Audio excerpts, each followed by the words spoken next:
Hello, তোমরা সবাই কেমন আছো? আশা করি তোমরা সবাই ভালোই আছো। অনেকদিন ধরে দিদার হাতের রান্না খুবই মিস করছিলাম। বাড়িতে সেই রান্না তো ক্যান্টিনে আর পাওয়া যায় না। তাই ভাবলাম কী করবো, চলো একদিন না দিদার মতো রান্না করে দেখি। হয়তো দিদার মতো টেস্ট হবে না, কিন্তু দিদার মতন রান্না করতে পারবো। তাই একটা থালার মধ্যে আমি দেখো আলু কাটি করবো, টমেটো কেটে নিয়েছি।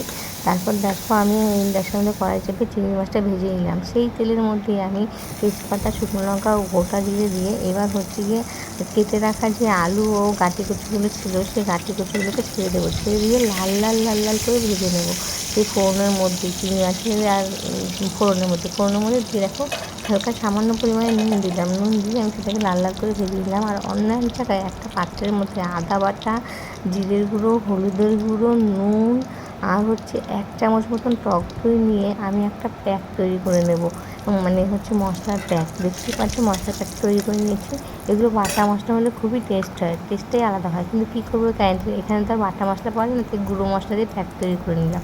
তো প্যাক তৈরি করে দেখো আমি ভালো করে মশলাটাকে আলু ও কাঁচি কচুটা যে ভাজা হয়ে গেছে তার উপর দিয়ে লাল লাল করে কষিয়ে নিলাম। কষিয়ে নেওয়ার পর দেখতে পাচ্ছি আমি টমেটো দিয়েছি। তোমরা চাইলে টমেটো মিক্সিতে পেস্ট করেও দিতে পারো, কিন্তু আমার কাছে মিক্সি নেই, তাই একটু গোটা গোটা দিয়েছি।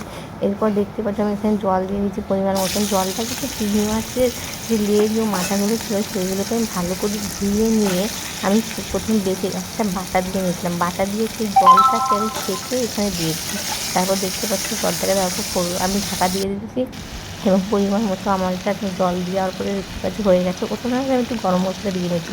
তোমরা চাইলে এখানে হচ্ছে ধনেপাতাও দিতে পারো।